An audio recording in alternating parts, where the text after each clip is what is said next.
अद्वैत आचार्य का जीवनी है। तो अद्वैत आचार्य कौन थे पहले ये आप जान लीजिए। इसे पूरे विश्व में श्री चैतन्य महाप्रभु और नित्यानंद प्रभु की महिमा गाई जाती है। हालांकि श्री अद्वैत आचार्य प्रभु जिन्हें गौर अनाथ ठाकुर के नाम से भी जाना जाता है। क्या नाम जाना है? गौर अनाथ ठाकुर। ठीक है, के बिना जो गौरा को इस दुनिया में लाए कोई महाप्रभु नहीं होता। यानी कि भगवान चैतन्य महाप्रभु को लाने वाले कौन थे? अद्वैत आचार्य। उनके ही मतलब कहने पे भगवान अपने अवतार में यहाँ पे प्रकट हुए कलयुग में। तो श्री अद्वैत आचार्य भगवान चैतन्य के सहयोगी में से पहले थे और वह श्री चैतन्य के आगमन से लगभग 50 और 60 साल पहले हमारी धरती पर प्रकट हुए थे। यानी कि भगवान चैतन्य महाप्रभु के आने से पहले ही अद्वैत आचार्य 50 से 60 साल पहले आ गए थे यहाँ। श्री अद्वैत आचार्य को गोलोक धाम में श्री महाविष्णु और श्री सदाशिव भगवान शिव के संयुक्त अवतार या विस्तार के रूप में मान्यता प्राप्त है। यानी किनके अवतार है? श्री महाविष्णु, श्री सदाशिव जो भगवान के ही अवतार है, और भगवान शिव जो देवताओं के देव को देव कहते हैं, महादेव कहते हैं उनको। तो श्री चैतन्य चरितामृत में श्रील कृष्णदास कविराज गोस्वामी ने अद्वैत आचार्य के सत्ता मूलक सिद्धांत का वर्णन करने के लिए स्वरूप दामोदर की डायरी से निम्नलिखित साक्ष्य उद्धृत किए हैं। साक्ष्य क्या है? तस्य अवतार एवं अद्वैताचार्य ईश्वर, मतलब अद्वैत आचार्य भगवान है। ऐसा नहीं है कि वो भगवान नहीं है। तो अद्वैत हरिनाद्वैतम आचार्यम भक्ति शासनात् भक्तवतरन ईश्वर तम अद्वैतचर्यम आश्रये। महाविष्णु ब्रह्मांड के स्वामी हैं जिन्हें वे अपनी माया की शक्ति से बनाते हैं।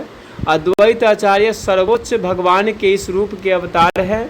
उन्हें अद्वैत के रूप में जाना जाता है क्योंकि वे कोई और नहीं बल्कि आचार्य के रूप में हरि है, यानी कि भगवान है, क्योंकि वे भक्ति के उपदेशक हैं। मैं सर्वोच्च भगवान अद्वैत आचार्य की शरण लेता हूँ जो एक भक्त के अवतार हैं। जब श्री अद्वैत आचार्य इस दुनिया में प्रकट हुए तो श्रील माधवेंद्रपुरी और श्री ईश्वरपुरी, श्री सची माता, जानते ही हैं सची माता, और श्री जगन्नाथ मिश्र जो चैतन्य महाप्रभु के पिता हैं, भी प्रकट हुए थे उसी के साथ। श्री अद्वैत आचार्य श्रील माधवेंद्रपुरी के शिष्य थे।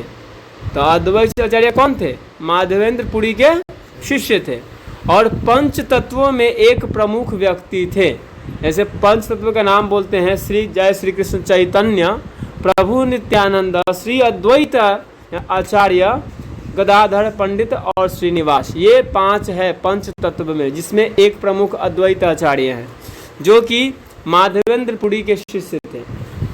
तो श्री अद्वैत आचार्य प्रभु का जन्म 1434 में नवग्राम बंगाल में श्री कुबेर पंडित और श्रीमती नाभा देवी के यहाँ हुआ था। तो श्रीमती, उनकी माता का नाम क्या है? श्रीमती नाभा देवी, और उनके पिता का नाम है कुबेर पंडित। वे मूल रूप से श्री हट्टा के पास नवाग्राम गांव के निवासी थे, लेकिन बाद में गंगा के तट तक शांतिपुर चले गए। वह वर्ष 1559 में 125 वर्ष की आयु में गायब हो गए। 125 वर्ष की आयु में गायब हो गए। श्री अद्वैत आचार्य ने शांतिपुरा के पास फूलावती गांव में संताचार्य नामक एक विद्वान के अधीन वेदों और अन्य शास्त्रों का अध्ययन किया, जहां उन्हें आचार्य की उपाधि सम्मानित किया गया। श्री गौरांग महाप्रभु के प्रकट होने से पहले नवद्वीप क्षेत्र के सभी वैष्णव भक्त अद्वैत आचार्य के घर पर एकत्रित होते थे। इन बैठकों में अद्वैत आचार्य ने भगवद गीता और श्रीमद् भागवतम के आधार पर उपदेश दिया। श्रील माधवेंद्रपुरी श्री अद्वैत आचार्य के घर में भक्तों ने कृष्ण कथा, कृष्ण की पूजा और भगवान के नामों का जाप करने का आनंद लिया। श्री अद्वैत आचार्य एक आध्यात्मिक गुरु थे और उनके कई अनुयायी थे। श्री अद्वैत आचार्य के बड़े भाई विश्वरूप नाम संकीर्तन के जप और नृत्य में संलग्न होने के लिए प्रतिदिन अद्वैत आचार्य के घर जाते थे। उन्होंने अपना अधिकांश वयस्क जीवन अपनी पत्नी और परिवार के साथ शांतिपुर शहर में बिताया, जहां वे छोटे वैष्णव समुदाय के सम्मानित नेता बन गए और सभी को भक्ति के मार्ग पर चलने के लिए प्रोत्साहित किया। श्री कृष्ण की प्रेम पूर्वक सेवा। अपने चारों ओर लोगों में धन और अल्पकालिक भौतिक लाभ के लिए अपनी आध्यात्मिक प्रथाओं को छोड़ने की बढ़ती प्रवृत्ति को देखकर अद्वैत आचार्यों को बहुत दुख हुआ कि लोग अभी पैसों में लगे हुए धन को मतलब कि एकत्रित करने में लगे हुए हैं। उन्हें अद्वैत हुआ कि जनता कभी कैसे मुक्त होगी, उनका उद्धार कैसे होगा। ऐसा कहा जाता है कि श्री अद्वैत आचार्य ने कई महीनों तक भगवान के उत्साहपूर्वक प्रार्थना की। उन्होंने अपने शालिग्राम शिलाओं को पवित्र तुलसी के पत्तों और गंगा के जल से प्यार से पूजा करते हुए भगवान को प्रकट करने और उन्हें बुलाने के लिए सांसारिक लोगों को शाश्वत आध्यात्मिक निवास तक पहुंचाने मार्ग का दिखाने देने के लिए जोर से पुकारा कि हे कृष्ण, आप जल्दी आओ। कलयुग में भगवान केवल नश्वर लोगों के आवाहन पर प्रकट नहीं होते। यह जानकर उनका पूर्ण विस्तार श्री महाविष्णु प्रकट हुए और श्री कृष्ण को अपने सबसे उदार अवतार में प्रकट होने के लिए मजबूर कर दिया। उनके आध्यात्मिक उत्साह की गति की से उनकी तेज चीखें और भौतिक ब्रह्मांड के अवतारों को भेद गई और पारलौकिक वैकुंठ लोक से गूंजती हुई गोलोक में श्री कृष्ण के कानों तक पहुंच गई। भक्ति से भरी इस तीव्र पुकार को सुनकर श्री कृष्ण स्वयं श्री कृष्ण चैतन्य के रूप में मायापुर बंगाल में श्री जगन्नाथ मिश्र के और सची माता देवी के पुत्र के रूप में प्रकट हो गए।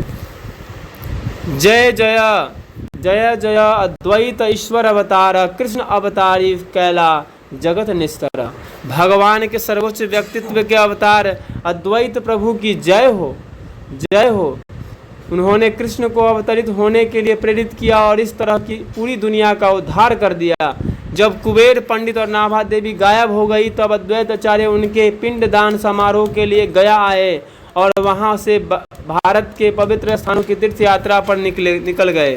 वे वृंदावन आए, कृष्ण की भक्ति में लीन हो गए। उन्होंने श्री मदन मोहन श्री मदन गोपाल देवता की खोज की, जिसे बाद में उन्होंने अपनी तीर्थ यात्रा जाने से पहले मथुरा और एक चौबे ब्राह्मण की देखभाल के लिए सौंप दिया।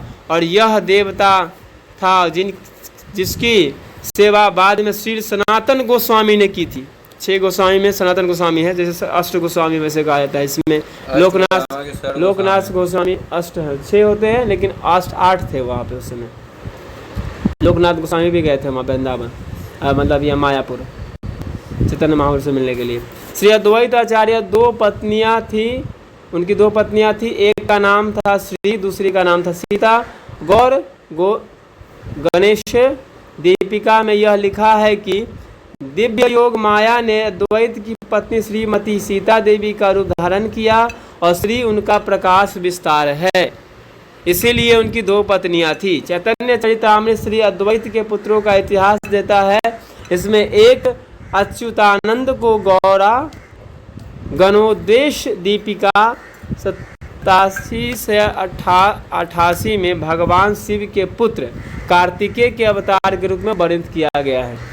श्री अद्वैत आचार्य प्रभु की लीला इतनी विविध और रहस्यमय है कि सांसारिक बुद्धिजीवियों द्वारा समझा जाना संभव नहीं है, क्योंकि सांसारिक लोग कभी भी उनको समझ नहीं जल्दी पाएंगे। इस वजह से चैतन्य महाप्रभु ने स्वयं अद्वैत आचार्य की महिमा और उनके स्वरूप को अंतर्निहित सत्य का वर्णन इस प्रकार किया है। अद्वैत आचार्य स्वयं भगवान है, उनकी संगति के फलस्वरूप मैं पवित्र हो गया हूँ, क्योंकि कृष्ण की भक्ति में उनके समान कोई नहीं है। न ही शास्त्र के ज्ञान में और न ही अद्वैत आचार्य कहा जाता है। उनकी कृपा के मलक्ष्य में भी कृष्ण के भक्त बन जाते हैं। उनकी शक्तियों या उनकी भक्ति की सीमा का वर्णन कौन कर सकता है। श्री मदन मोहन की छवि में बनी नरसिंह शालिग्राम शिला और देवता जिनकी श्री अद्वैत आचार्य द्वारा पूजा की जाती थी, वे अभी भी मदन गोपाल पाड़ा के शांतिपुर में पाए जाते हैं। गंगा के तट पर वह स्थान जहाँ श्री अद्वैत आचार्य ने शालिग्राम शिला की पूजा की और अब भगवान के संसार में अवतरित होने का आह्वान किया, आज बावला के नाम से जाना जाता है। वहाँ अद्वैत आचार्य की लीलाओं को याद में एक मंदिर बनाया गया है। श्री अद्वैत आचार्य की